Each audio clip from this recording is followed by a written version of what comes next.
Hello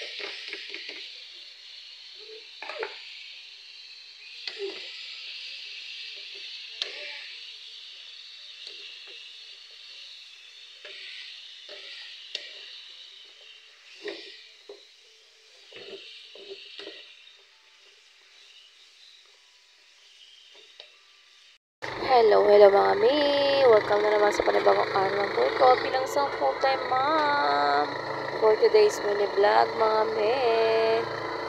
Kagaling lang namin ito sa palengke at ito pauwi na kami. Ito yung daan namin pauwi sa amin.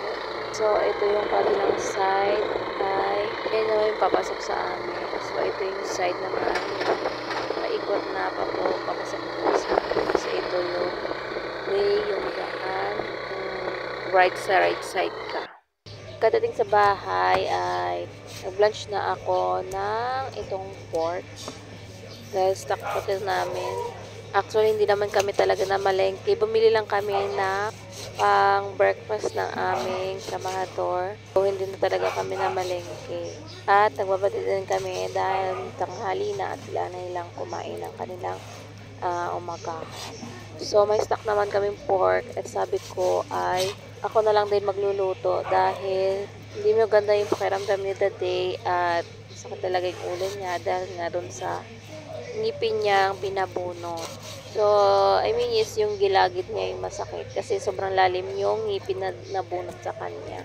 At sabi niya tinahi pa nga daw. O nga tinahi nga daw, tinignan ko kagabi at tinahi. So, kagabi at hanggang umaga ay masakit pa rin daw. So, tinigyan niya ay natanggal daw yung tahi. Sabi ko magmumog na lang siya ng maligam-gam na tubig at may asin para madali siyang humilong. So, pag ganyan, bawal din siya magbuhat ng mabibigat. Kaya nga hindi siya tumulong sa mga trabador namin. Pero pag dito siya at wala siyang naramdaman ay tumutulong talaga siya sa trabador namin. At siya na yung magayak sa mga pagkain ng aming trabahador. At pati na rin yung amin. So ngayong araw ay pinagpahinga ko muna siya. Siya na lang yung magantay ng mga bata dun sa kwarto para naman umigi-igi ang kanyang pakiramdam. Kasi kung puan siya dito sa kitchen ay nako, makalat at hindi niya masyado nalilinis. So dito ay pinag-iiwa ko na yung pork at mano-mano tayo yung magkukuskus ng niyog.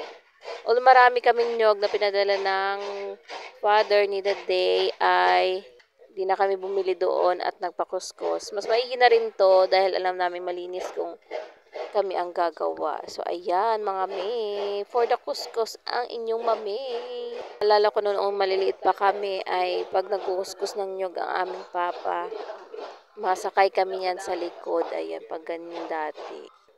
Tuwan-tuwa na kami yan pag nagkukuskus ng nyog at nagsasakay kami sa likod.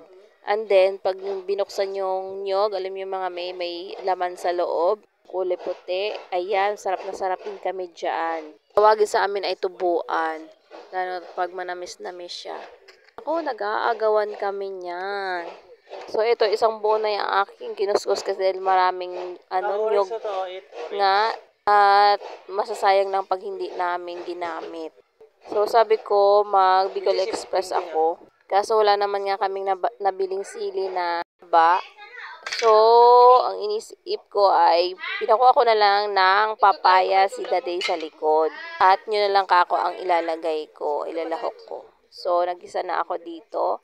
Nagsama ko na ang bawang sibuyas at saka luya para isahang gisa na lang siya. Siyempre, halo-haloin na natin muna yan para lumabas yung kanyang aroma. Yung amoy ng ating ingredients. Ayun.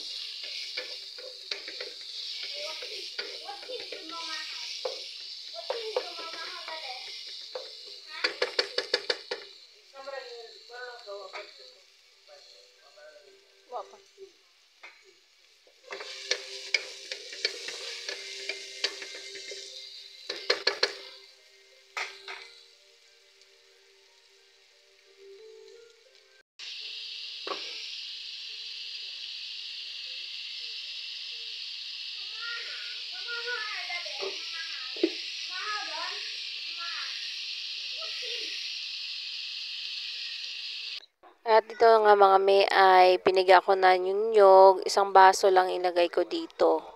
So, masamasahe lang natin yan para lumabas ang buong katas ng ating nyog. So, masarap yung bagong piga talaga na nyog mga may. Manamis-namis siya. Siyempre, for the piga rin tayo ng mano-mano dyan. At sa ating salaan, para hindi sumama yung kanyang sapal na tinatawag.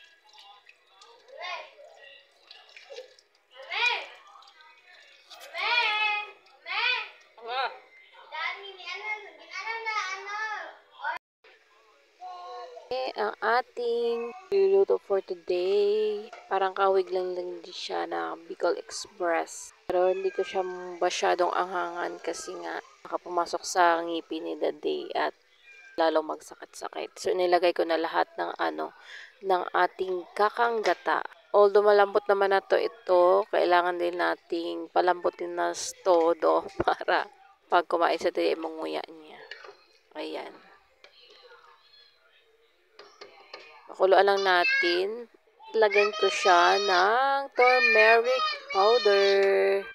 Ayan. Minsan, pag nagluluto ako ng rice, pag ako lang naman kakain, ay nilalagyan ko siyang turmeric powder. At ayan na. Luto na ito mga mi, pero patuyuan pa natin ng konti. Pero pwede na siyang kainin na. Ayan, luto na. Ang dami pa rin niyang gata. Ayan, masarap to sana sa kanin. So, magkakain tayo ng konti ngayon. Dahil ilang araw din naman tayo hindi nagkanin. So, ngayon tayo magkakain ng kaunti lang. Nakain na tayo mga mi. So, tanghali na naman din. I mean, hapon na talaga. So, kasama na yung merienda dito sa pananghalian namin. Ayan na mga mi. So, itong bata batuta ay kinuha ko na kay daddy dahil kanina pa yung umiiyak ko talaga niya sa akin talaga mapakarga. Ayaw dun sa mapalaga sa kanyang amahin. Kahit pa dyan ako sa harapan niya. So, kanina habang nagluluto ako ay habang inaantay ko maluto ay nagkukusok ako ng mga uniform ni the day para masampay ko na rin mamaya. At maplansya ko bukas dahil early siya sa Monday ang pasok niya. So, ang sarap pa kami. Siyempre, luto natin yan. Masarap talaga. Plate ko na. So, that is for today mga me. Thank you for watching. God bless.